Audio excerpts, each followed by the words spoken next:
Hello and welcome to Off the Shelf Reviews. I'm gonna Hulk out! And I'm Gary, and today we're going to review and discuss No Holds Barred, which released in 1989, written by Dennis Hacken and directed by Thomas J. Wright. Ian, why don't you give us the synopsis? Well, the story follows Terry Bollea, or Hulk Hogan, or Rip Thomas, who is the WWF Heavyweight Champion. He's been noticed by Tom Brell, a TV executive who wants to buy him for his studio.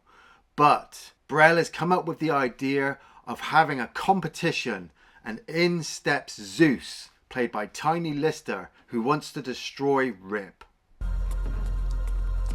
Excuse me.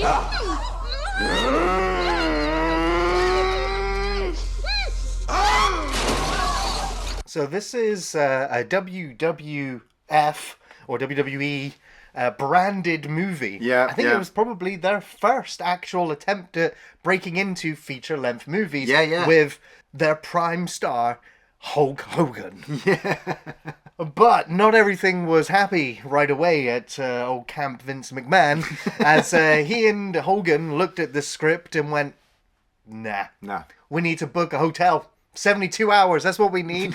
And the two of them apparently sat in there for 72 hours straight and reworked this script into the film we have today. Yeah. And I can tell you right now that this film bombed when it came out.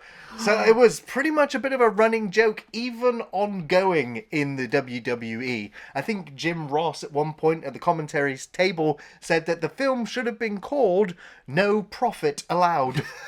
Ooh. However, this would not stop Hulk Hogan from having a TV and film career in all of the various projects that he's been in over time. Yeah. I mean, if you were a wrestling fan in the 80s, Hulkamania was running wild, brother. Man, and then it flowed right into the 90s and beyond, and it all stems, like we said, from here or Rocky 3, you know, because Hogan was there, Thunder Lips, kind of walking around beating up Rocky.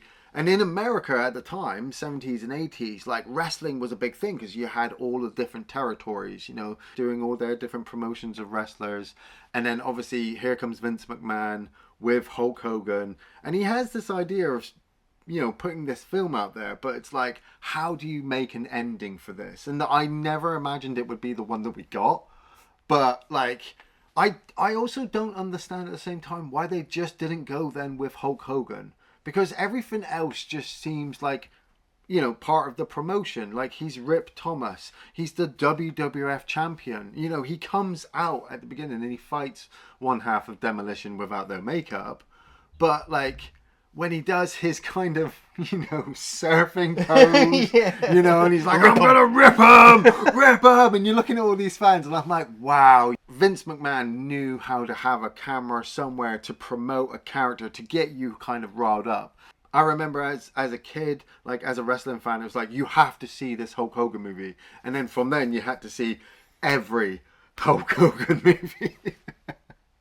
Well, I mean, this film starts off, right, and it feels like, it starts off fairly okay, because I'm like, it feels familiar. Yeah. With the wrestling ring, the arena, we got Jesse Ventura, we've got the commentator. I'm like, this all feels like I remember it. This is a time capsule. It's wonderful. Yeah. And even the arena, I was just like, wow, it's not as sold out or as full as what it would eventually become. Yeah. This is like pre-Attitude Era. You know, so it felt authentic. I was going to see a classic Hogan match with a wrestler obviously I didn't recognize. Yeah. And I was like, okay, this is fine. This is all fine. But then I don't know, like 20 minutes into the film, I'm like, where's Hulk Hogan gone? He did produce this movie, right, with Vince. Why is he not the star of this film?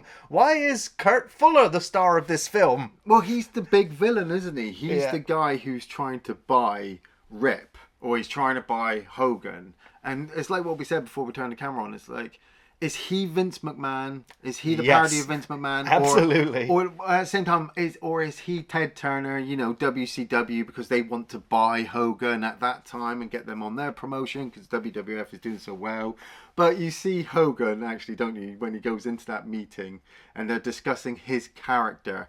And we've got Samantha Moore, played by Jean Severance. And Man, you gotta love an 80s movie. They just blew women's hair up and they just put more makeup on them and they took really attractive ladies who were all attractive already. And you know you'd never get away with this scene nowadays, especially when he's just leering at Samantha as she's walking up and down the table. And, like, I know what he's looking at. Right. Like, she's trying to give a professional presentation and he's just there going...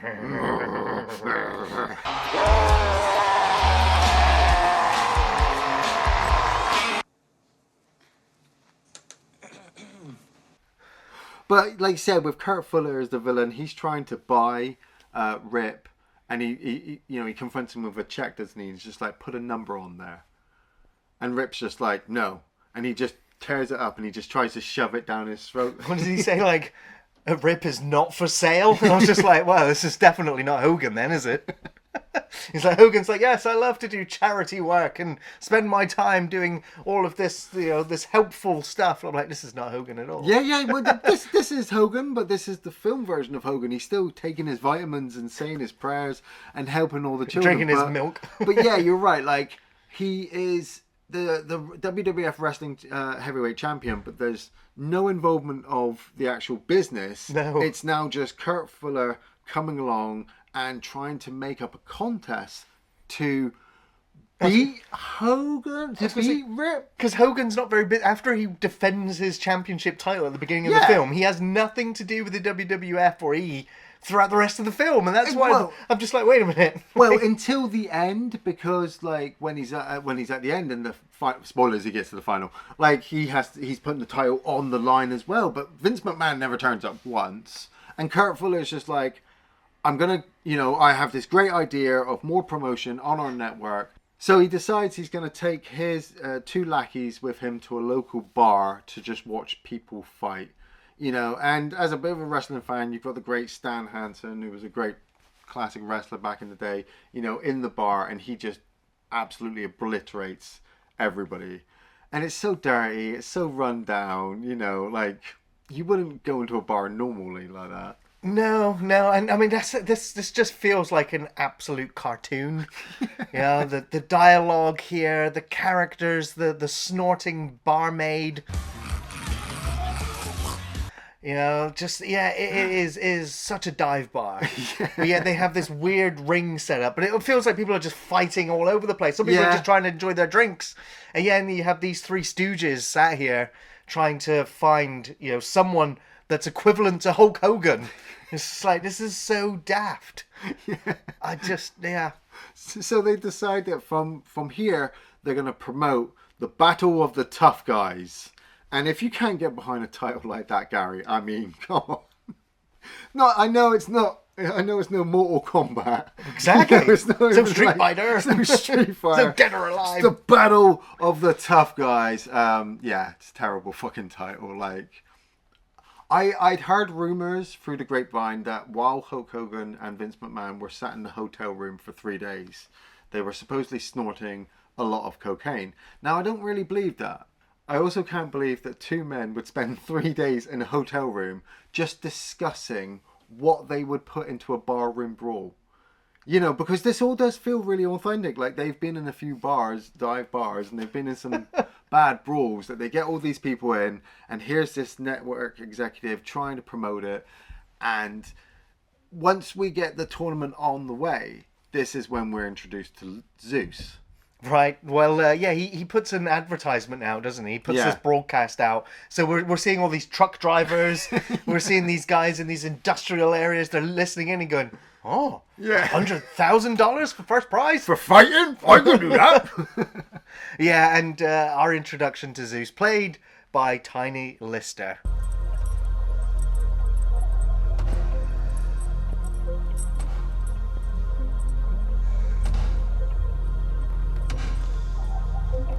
Man, when he smashes down those doors and then he comes walking in, I love the way it promotes him to be so big. Yeah. But he's not. Right.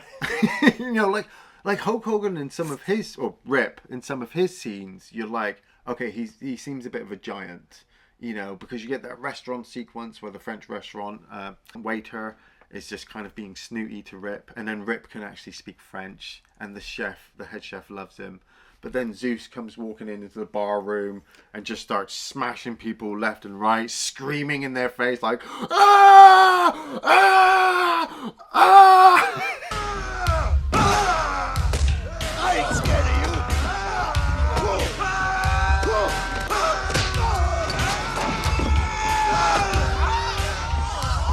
Well, that is pretty much Tiny Lister's range in this entire film. I don't think he actually says any lines of dialogue, does he? He does say Zeus. Oh, no, yeah. and he has that interview, doesn't he, where he says, true, like, yeah. you know, but I for want the to most fight part, you. he just does lots of slow motion posturing and pound his chest a fair amount, I would say. Yeah, Yeah, but it's Now- it's the thought that while some of the sequences are going on, you only ever see Zeus fight, you know, Rip at the end in the final.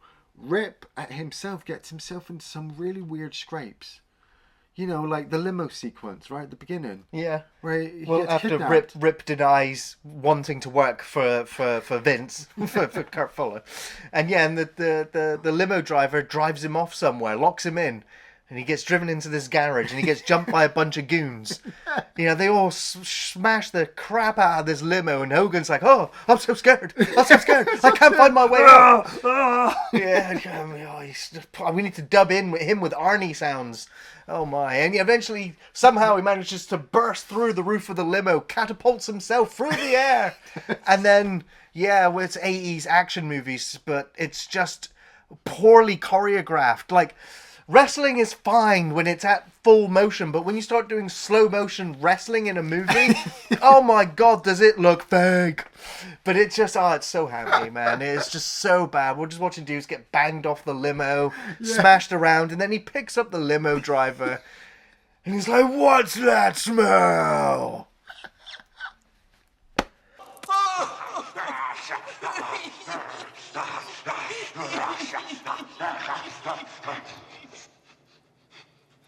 What's that smell?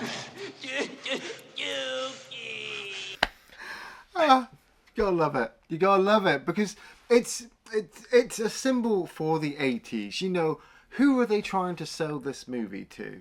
You know, they've got the Hulkamania fans. Exactly, but most Hulkamania fans were about 6 to 12. Yes. You know, and there's just some sequences in this movie that you think they're trying to sell it to children and families at the same time, but they're also supposed to promote their big thing. They're trying to... I mean, amazingly, this just put more of a floodlight on Hulk Hogan, which brought more Hulkamaniacs to wrestling. I mean, we want to say it didn't actually have an impact, but you look at 1996 to 1998, you know, 2000 up to 2010, I'd say, in the world of professional wrestling, Hulk Hogan was pulling all the fans in, and a lot of them would be like, no holds barred, man, no holds barred. But you'd watched it as a kid, and so like the sex sequence, or the not sex sequence. Well, that's it, because Samantha is paired up with Hogan for reasons. Well, they're traveling around to promote him. Right. You know, they're going to promote his character more. Spoilers, she's been sent by Vince. But she is just such a bitchy character. Excuse me, but she is. Yes. And she's just like, I can't stand you, Hogan. You're the epitome of everything I hate. Oh, yes. And she books them a hotel room with one bed. One bed. And then so she blames Hogan for this too. But then she's like, right, I'm going to go to the bathroom. And he's like, I'm going to get ready for bed. Yeah. And because she's complaining, he puts a curtain with tape does. He's a across the room. gentleman, yeah. But then they're both doing these teen hijinks things where they're brushing their teeth, listening against the door like, hey, I can hear them brushing their teeth too. I wonder what they're doing. And then she's like, she creeps out. She's like, oh, I'm almost naked. Oh, that's his bum. Turn the light on. Those are short shorts. Oh, I best sneak into bed now. And then she wakes up sometime later and the bed is violently rocking. You're like, what the fuck is this? This is a kid's movie, right? It's a kid's movie, is it? I don't know. She peels back the curtain. I'm like, oh my god, what is those ankles?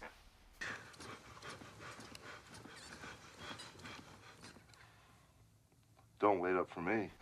He's doing press-ups off the side of the bed. Yeah. I was like, did he have to do that? Yes, do they need a sex joke in their kid movie? Kind of, yes. Because, I mean, like I said, this is the 80s. They didn't know what comedy they can and can't show their kids and what the parents like. But they couldn't show nudity. They weren't going to show nudity at all. No. They didn't want to make the Rip character fall in love with Samantha very easily. We know, like... Very easily. He was grunting the moment he met her. Yeah, because she's very attractive, but and it's the 80s, dude. Like, it's the fact that she's just like, no, I can't stand you, and he breaks the bed, and she falls into his arms, and she's just like, I can't stand you. And he's like, fine, I'm going to go find somewhere else to sleep. I'm going to sleep in the lobby, because at least the couch has got a better personality than you do. And I'm like, whoa, burn. And then it turns out that she's actually working for Kurt Fuller, Vince McMahon, Eric Bischoff character, and he gives her a slap because like he's trying to get her, like, she works for the network. His network, yeah. She works for his network. But no, she's been planted in the WWE by Fuller. By Fuller, yeah. So she's going to try to convince Rip to leave, I suppose. By being a bitch? I don't know. So piss poorly written. And at honestly, at this point in time in the film as well, I just didn't give a shit. And at the same time, he's promoting Battle of the Tough Guys, and he's getting Zeus to go out there and fight all these different characters and all these different strange places. Ratings through the roof, you know? Yeah, everyone's enjoying these no holds barred, no rules fights on TV. Yeah, and it turns out like they've all got a history. Like Hulk Hogan's coach, like, actually coached Tiny Lister before Hogan, but Lister started to get all too powerful and uncontrollable. Yeah, it's like this scene killed somebody in a wrestling match. Yeah. After the bell had rung, and so he's been in prison this whole time, and that's why the coach went off with Hogan. But Hogan's little brother as well, Randy Thomas, played by Mark Pellegrino. You know, he actually goes with a friend to watch one of the fights to see how, you know, Zeus fights. And while there, fucking Vince McMahon, Kurt Fuller, Eric Bischoff, you know, he gets really aggressive to Randy and then makes him stand toe to toe with Zeus and actually forces him to he throws the first punch. Yeah. You know, like Zeus kind of really gives Randy the fucking going over, saying like, you're fucking, you know, your brother's nothing, I'm gonna rip in half, you know, and all that. So Randy throws the first punch, and so in fairness, Zeus is kind of just defending himself. It's very one-sided. Yeah. And like it's you don't see it, but I feel like it's implied like his back was broken. I think so, yeah, he's paralyzed. He's paralyzed. Because there's a moment where he can't move, he can't even move his hands. And so there's a moment later in the film where you see his fingers twitching, and it's like, oh, he's getting some feelings back now that his brother is fighting well. I have to admit, Hogan crying kind of threw me. I've not seen Hogan cry a lot. And in this, honestly, I was just bewildered. It's just like, do they fake this? How do they do this? I don't know whether to laugh or cry. It's wrestling. That's the whole point. You're just supposed to ride it to the end because you're like, okay, right. If I was supposed to be swept up in the emotions of the scene, the film was sorely mistaken because it did fuck all to build up to it. It just went, here's a dramatic scene. Now this character that's, you know, oh my God, it's Hulk Hogan's brother. He has a brother. brother. I don't know if you recognise the actor at all that plays him. I saw notes that he was in Supernatural. He played Lucifer in Supernatural. Nice. Yeah, he was also one of the pivotal characters in the Lost TV show as well. Nice. That's if you stuck around after everyone's left the show. Well, he was pivotal for me in this because this is what sets Rip off. You know, this rips Ripper into a ripping kind of motion that he flies at the gym, and he finds like Kurt Fuller's been using like hypnotism or like, you know, video montages of him just being a dick to set Zeus off, and everything is for Rip, and you know, he kind of destroys the whole gym, and I'm watching him do it, and I'm like, why are those guys just sitting there watching him? Why aren't they just calling the police? Right, yes. You know, like, well, that many times. Like, this all seems... I know it's an 80s movie, and I know that two guys were probably on a lot of cocaine while they were writing this whole final. But even now, you know, I'll be on my friend's side. It's like, none of this makes sense. I was just having so much fun. Iain, do you know what we need? What? A montage. A montage. We need a montage.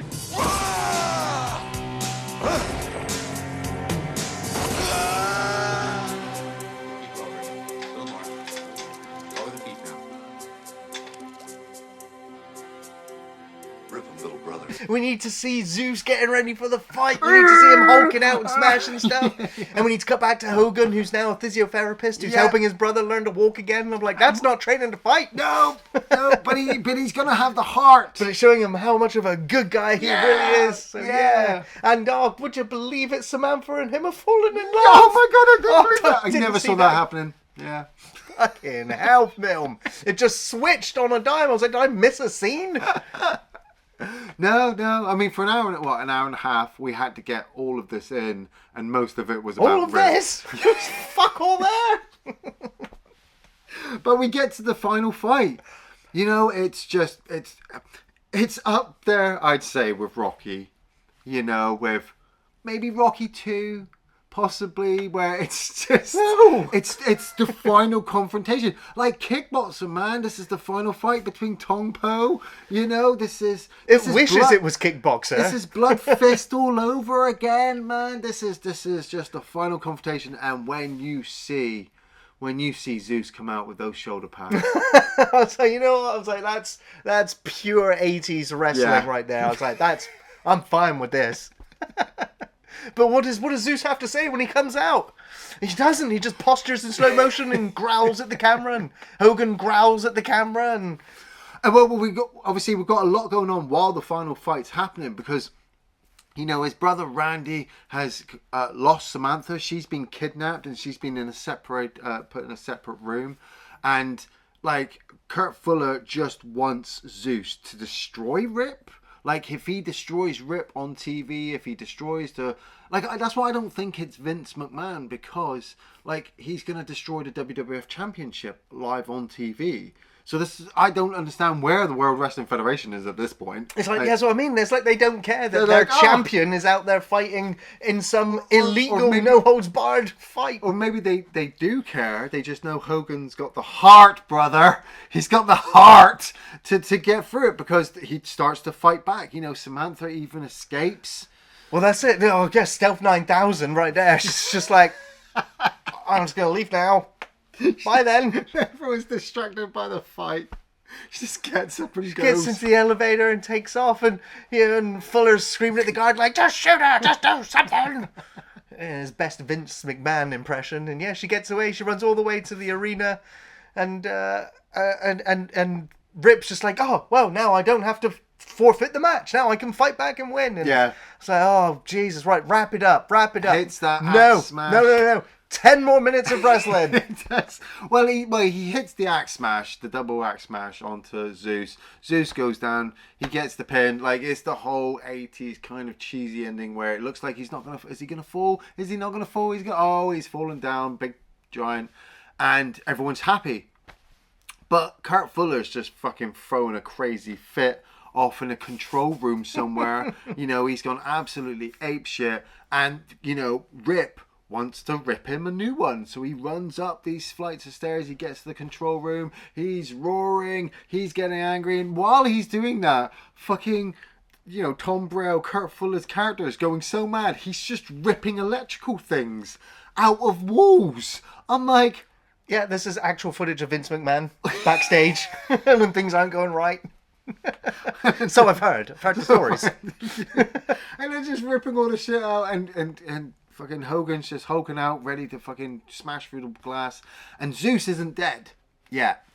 He comes up the stairs, and they have this one last final battle. It's so corny. It's so silly. I will admit, by this point, I was like, man, I really wanted to watch Ready to Rumble. That's my go-to wrestling movie. No Holds Barred was me as a kid. Ready to Rumble was me as older. And he ends up smashing him again with the axe smash and sends him off the balcony into the ring. Now, as a kid, that fucking terrified me, because I'm like, the dude's dead. Well, yeah, they actually give a close-up and there's like a blood trail out of his mouth. Yeah. Like, he's dead? Like, I've seen it happen in wrestling where they've not actually died, but the film implies nobody's going over to help him. The police aren't arresting him. And he turns around and fucking... Kurt Fuller fucking steps into an electrical panel and electrocutes himself. And he dies. And And everybody cheers! Yeah. 2 people die! Yes, the executive corporate prick is dead! Hulk Hogan's killed everybody! And it ends right there, really, with a close-up, doesn't he? He gives the bloody rip 'em, and it ends. I was like, oh, well, thank On the greatest that. music. I mean, 80s music. Oh, the music in this film is atrocious. Oh, it's absolutely abysmal. You were not in the mood for this movie, I don't think. No, fuck no, I wasn't. Ian. Ian, do you have any favourite scenes from No Holds Barred? I do. I have a few. Man, I can't get over that Dookie sequence. Hulk Hogan roars and snorts and does such weird noises in this movie that I could just montage them here now, and they're the reason to watch this movie. That Dookie one is just, what's that smell? It's just that'll stick with me. You know, him at the gym sequence when he runs in there and, you know, Kurt Fuller's just been using like fucking torturous recordings to hypnotize Zeus to destroy Rip. And Rip sees it all, and it's so weird to look at, and he just goes crazy ripping the place up. The whole final fight sequence as well, you know, like you said, it's over the top 80s WWF wrestling style, and that's what I absolutely love. A lot of the other sequences are great. I wouldn't say they're my favourites, but the bedroom sequence is quite good. You know, like when he goes to the diner and the fucking robbery goes off and he kills them, or does he kill those two guys as well? I don't know. It's just Zeus doing his interview. Like, Tiny Lister was quite a good actor. Like, I think he just got stereotyped because of his look, but he plays those characters so well. Like I said, Debo in Friday was absolutely great. He plays such a great role in The Dark Knight as well. But in this, he doesn't get a lot. But what he does get is to come back, you know, at SummerSlam and face Hogan again against Randy Savage. Well, with Randy Savage, yeah. Didn't they do, was it Hell in a Cell or was it a Steel Cage match? Yeah, I think so, but they also came back in 1996 in WCW as well. That's because right. They brought him in as the bad gangster and tried to get him in. Yeah. No favorite scenes. Yeah. I'm not for sale, brother. You jackass! Like, I remember that line of dialogue. It's just like, what is this? Oh my. Clearly they can't swear at each other. Yeah. So, okay, this is definitely a kid's movie. But yeah, I thought that Kurt Fuller was really good in this. Yeah. He epitomizes corporate sleazeball. Oh, yeah. So well.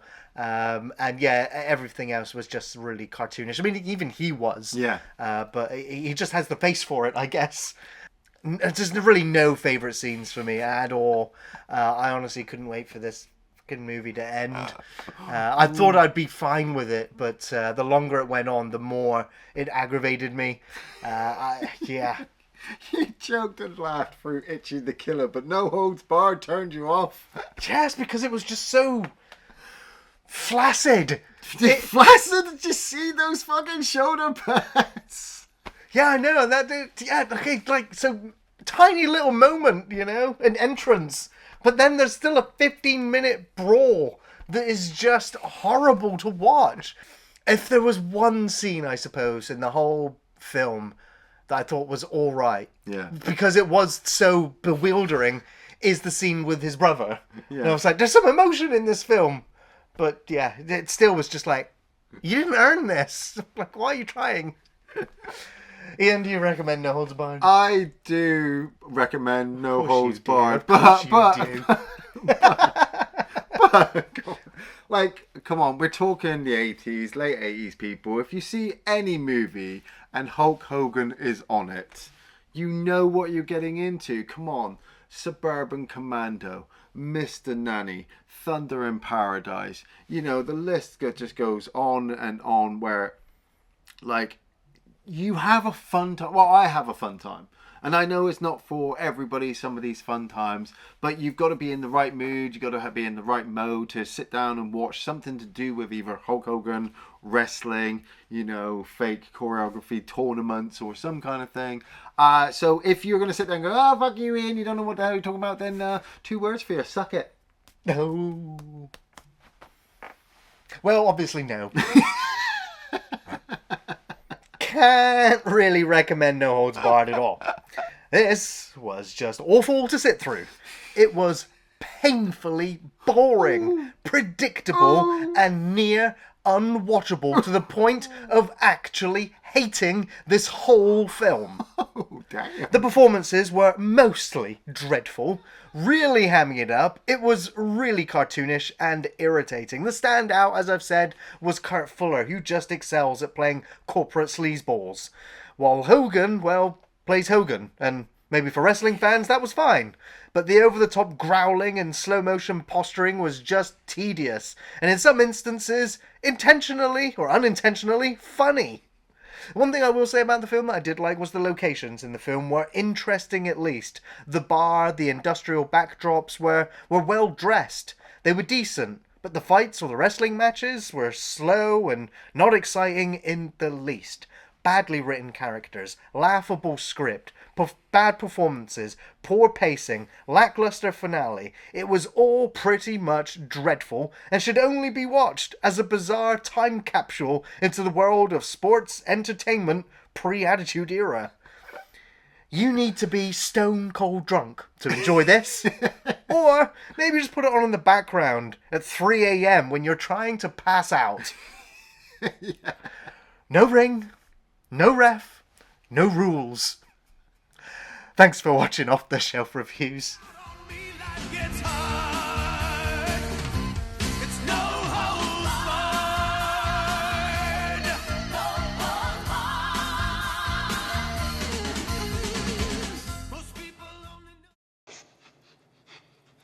What's that smell?